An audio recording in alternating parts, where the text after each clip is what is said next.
Welcome to my online class. My dear students, this is Dr. Muhammad Ibrar, Assistant Professor, Department of Computer Science, Ramlakhan C Yadav college Ranchi. आज के lecture में मैं आप लोगों को BCA semester 1 का जो पेपर है core 2 that is computer system and architecture, उसमें हम लोग सिक्वेंशियल सर्किट का जो एग्जाम्पल्स हमने लास्ट के लेक्चर में देखा था लैच, आज हम लोग देखेंगे क्या कि फ्लिप फ्लॉप क्या होता है। फ्लिप फ्लॉप के हमने कैटेगरीज आपको मैंने बताया कितने टाइप्स के होते हैं फ्लिप फ्लॉप। तो आज हम देखते हैं फ्लिप फ्लॉप का जो पहला है वो SR फ्लिप फ्लॉप है। SR फ्लिप फ्लॉप की बात करें या लैच की बात करें, हमने आपको बताया था क्या होता है ये सब चीज़ें। एक्चुअली ये बाइनरी जो है 1 बिट बाइनरी इन्फॉर्मेशन को स्टोर करके रखता है, होल्ड करके रखता है, ठीक है। तो अगर हमारा जो सर्किट डायग्राम में क्लॉक है तो उसको फ्लिप फ्लॉप कहेंगे, क्लॉक नहीं है तो उसको हम लैच कहेंगे, ठीक है। तो SR फ्लिप फ्लॉप कहें या फिर क्लॉक्ड SR फ्लिप फ्लॉप कहें, दोनों सेम है। तो SR फ्लिप फ्लॉप का मतलब क्या है, यहाँ पे S का मतलब सेट, R का मतलब रीसेट, यानी ये होगा सेट रीसेट फ्लिप फ्लॉप, ठीक है। It consist of 2 NOR gates and also 2 NAND gates, यानी इसकी जो सर्किट डायग्राम बनेगी इसमें NOR गेट्स का भी यूज़ करेंगे और NAND गेट का भी यूज़ कर सकते हैं, ठीक है। दोनों करके हम बना के दिखा सकते हैं इसमें। उसके बाद क्या है, clogged SR flip flop consist of the basic latch, यानी लैच जब हम फ्लिप फ्लॉप बनाएंगे तो लैच भी उसमें होगा और साथ में 2 एक्स्ट्रा गेट्स होंगे, या NAND गेट होगा या फिर NAND गेट होगा या फिर AND गेट होगा। यानी कि NAND गेट और NOR गेट से हम लोग क्या बनाएंगे फ्लिप फ्लॉप, और उसमें लैच को भी हम ऐड करेंगे, ठीक है। तो उसके बाद हम जब देखेंगे कंप्लीट इसकी सर्किट डायग्राम बना देंगे, उसके बाद उसकी जो हम ऑपरेशंस देखेंगे, मैकेनिज्म देखेंगे ट्रूथ टेबल के ज़रिए, तो आपको इसकी कंसेप्ट जो है वो पूरी तरीके से क्लियर हो जाएगा। तो बेसिकली ये डेफिनेशन से फ्लिप फ्लॉप होता है क्या है, अगर शॉर्ट में समझना है, शॉर्ट में याद रखना है तो बस ये याद रखें कि 1 बिट बाइनरी इन्फॉर्मेशन को होल्ड करके रखता है, स्टोर करके रखता है। और आपने सीक्वेंशियल सर्किट की बेसिक डेफिनेशन भी आपने जाना कि सीक्वेंशियल सर्किट होता है क्या है, ठीक है। इसमें जो आउटपुट होते हैं वो इनपुट और प्लस प्रीवियस इनपुट होते हैं, प्रीवियस जो फीडबैक होता है दोनों कंबाइन करके आउटपुट इसकी जो है जनरेट करते हैं, ठीक है। तो ये बेसिक डेफिनेशन है। और डेफिनेशन के बाद फिर हम अगर बात करेंगे ब्लॉक डायग्राम की, तो ये देखिए फ्लिप फ्लॉप का ब्लॉक डायग्राम कैसे होती है। ये हमारा जो है ये इनपुट है, ये 2 इनपुट है SR है, और ये फिर हमारा ये क्लॉक पल्स है, तो हम इसको कह सकते हैं क्लॉक्ड SR फ्लिप फ्लॉप, ठीक है। और फ्लिप फ्लॉप में ये जो आउटपुट है 2 है, एक Q है और एक Q बार है, that means complement to each other, ये दोनों एक दूसरे के कॉम्प्लीमेंट होंगे तभी वो जो है सर्किट सही होगा। वरना अगर एक ही टाइप का अगर दोनों में जो आउटपुट वो एक ही हो जाएगा तो फिर वो इनवैलिड हो जाएगा, ओके। तो ये ब्लॉक डायग्राम या डेफिनेशन है। अब इसके बाद हम देखते हैं इसकी हम सर्किट डायग्राम को पहले डिज़ाइन करेंगे और उसके बाद उसकी जो है हम टेबल को, कैरेक्टरिस्टिक्स टेबल को निकालेंगे और उसकी इक्वेशंस को फाइंड करेंगे, ठीक है।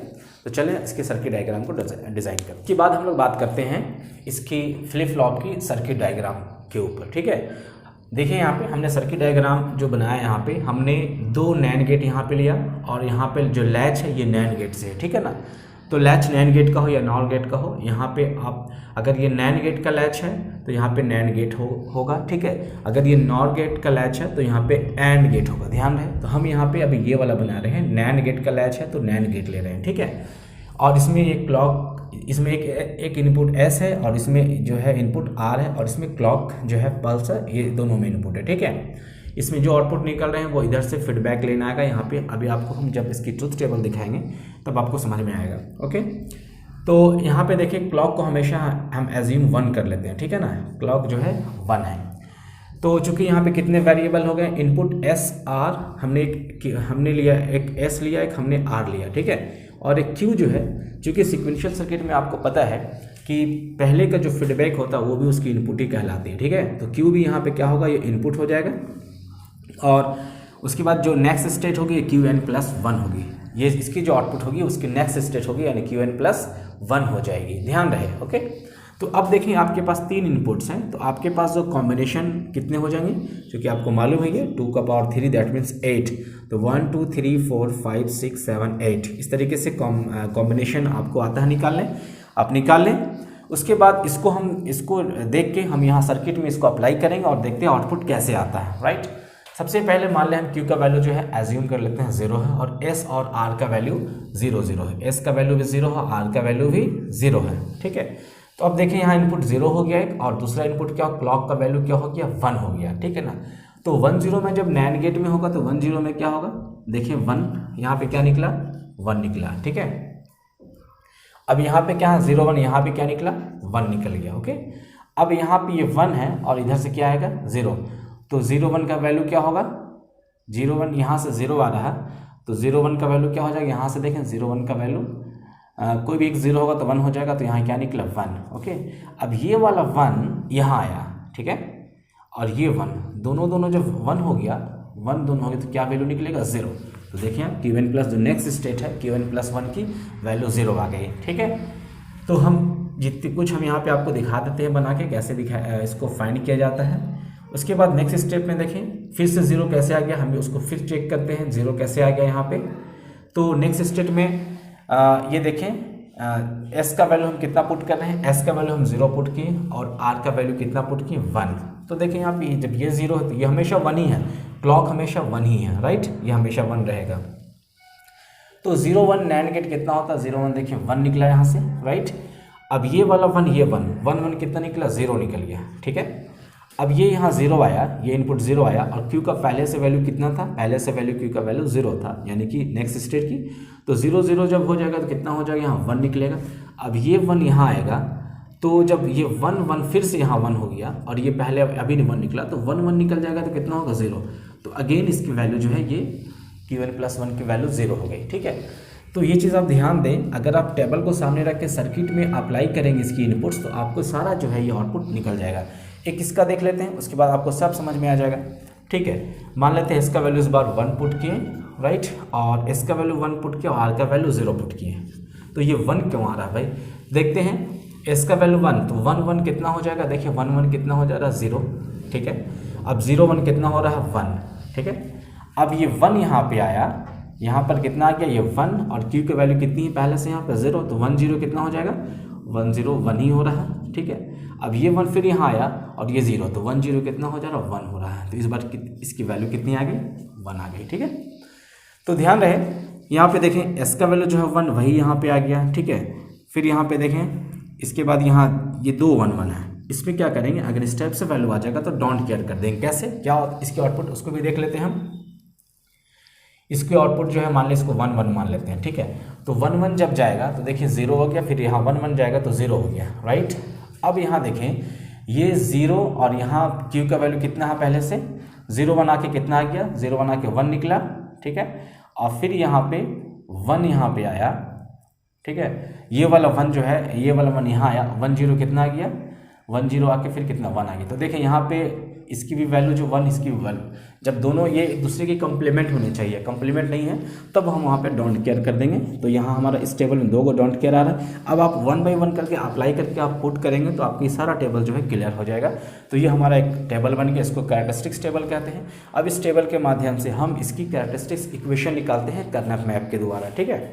तो आप इसको फिर से एक बार देख लें, ध्यान रहे नैंड गेट का भी आप ये जो है ट्रूथ टेबल याद कर लेंगे तब आपको बनाना बहुत आसान हो जाएगा और ये कंप्लीट एग्जाम के लिए बहुत इंपॉर्टेंट क्वेश्चन है, इसलिए आप इसको बहुत ध्यान से पढ़ेंगे। इसकी डेफिनेशन, ब्लॉक डायग्राम और ये वाला मैकेनिज्म आपको समझना बहुत ज़रूरी है। 1 बाई 1 करके अप्लाई करेंगे। इनकेस अगर नहीं भी समझ में आता है तो आप हमसे पूछ सकते हैं कि हम फिर से आपको एक्सप्लेन करके दिखाएंगे, ठीक है।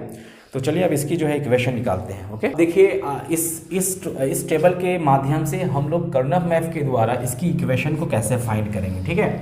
देखिए इस टेबल में हमारे पास जो वैल्यू एक ये वाला है, एक ये है और एक ये है, ठीक है। हम इस वैल्यू को भी लेंगे कर्नफ मैप में जहाँ पे कुछ वैल्यू नहीं है, यानी कि डोंट केयर, 0 को हम छोड़ देंगे। तो अब आप याद कीजिए, रिमाइंड कीजिए अपने दिमाग को कि आपको मैंने कर्नफ मैप बता दिया था पहले ही ऑलरेडी। कर्नफ मैप होता है क्या है, उसमें वैल्यू पुट कैसे करते हैं। इनकेस अगर आप कर्नफ मैप नहीं जानते हैं तो पीछे का वीडियो आप देख लें। और कर्नफ मैप में ये वैल्यू कैसे आता है 0 1 3 2 4 5 7 6 ये कैसे आता है आप उसको समझ सकते हैं। और जो लोग कर्नफ मैप जानते हैं उनको कोई प्रॉब्लम नहीं होगा। और ये भी आप ध्यान दें, हमने यहाँ पे कितने ब्लॉक्स बनाए, कितने सेल्स हैं यहाँ पे 8 सेल्स है। क्यों? क्योंकि हमारे वेरिएबल्स कितने हैं 3 है, इसलिए यहाँ पे सेल्स 8 हो गए। और ये वैल्यू भी आपको आता है रखने, ठीक है। इस तरीके से हम यहाँ पे इसकी जो है Q और SR रखें, S dash R dash S dash R, थोड़ा सा पीछे का याद करें आपको याद आ जाएगा, ओके। अब ये जो वैल्यू हमने पहला पुट किया यहाँ पे 1 है, तो ये किसका वैल्यू है 0 1 0 का है, ठीक है ना। अब देखें 0 1 0 कहाँ है, ये 0 है और ये 1 है और ये 0 है, यानी ये वाला जो सेल है 0 1 0 तो उसको हमने 1 से एक्टिव कर दिया यहाँ पे। तो जहाँ जहाँ ये 1 है डोंट केयर हमने वहाँ एक्टिव कर दिया, ठीक है। तो आप उसके बाद इसकी पेयर बना सकते हैं। ये वाला जो है हमारा, ये पूरा जो है ये हमारा जो है ग्रुप बन जाएगा इसका, और एक इसका यहाँ ये बनेगा, ठीक है। अब इसको जो हमने आपको दिखाया था, इसकी जो मिनिमाइजेशन ऑफ कर्नप मैप है, मिनिमाइजेशन ऑफ कर्नप मैप हमने आपको एक्सप्लेन करके बताया था। तो जब उसको हम बनाएंगे पूरा यहाँ पे बना के दिखाएंगे तो हमारा आंसर क्या आएगा, इक्वेशन ये आएगा, ठीक है। अभी हम इस वीडियो में उसको पूरी तरीके से एक्सप्लेन नहीं करें, क्यों, क्योंकि हम ऑलरेडी पहले से एक्सप्लेन कर चुके हैं। अगर आपको ये समझ में नहीं आ रहा ये कैसे आया, तो आप फिर 1 बाई 1 करके लेंगे। जैसे सबसे पहला वैल्यू हमारा क्या है, हमारा सबसे पहला value Q bar S R है, ठीक है ना। फिर प्लस क्या है, क्यू बार एस आर बार। इस तरीके से जब आप पुट करेंगे और कॉमन निकालेंगे तो आपका फाइनली आंसर क्या आएगा, क्यू एन प्लस, चूँकि हमारा ये आउटपुट है ना, क्यू एन प्लस 1 ये स्टेट है, Q N plus 1 S plus Q R dash, ये हमारा इक्वेशन आएगा। ये आप कंप्लीट बनाएंगे तब आपको एस आर फ्लिप फ्लॉप का जो है फुल मार्क्स मिलेगा एग्जाम में। और बहुत इंपॉर्टेंट है, फ्लिप फ्लॉप में जो क्वेश्चन पूछा जाता है, एस आर फ्लिप फ्लॉप हो या जे के फ्लिप फ्लॉप हो, आपको कंप्लीट बना के दिखाना है, ठीक है। तो आज के लेक्चर में बस यहीं तक है। आप इसको पढ़ें, ठीक है, और इस टेबल्स को भी अच्छे से देखें इनकेस नहीं समझ में आता है, क्योंकि इसमें थोड़ा सा स्टूडेंट इंटरप्ट करते हैं। मैंने पहले बताया था सिक्वेंशियल सर्किट में थोड़ा स्टूडेंट जो है वो कंफ्यूज हो जाते हैं, लेकिन अगर फोकस करें, ध्यान से देखेंगे आप और स्टेप बाय स्टेप करके देखेंगे तो आपको डेफिनेटली आपको समझ में आ जाएगा, ठीक है। तो आज के लिए बस इतना ही, मिलते हैं next time. Thank you very much.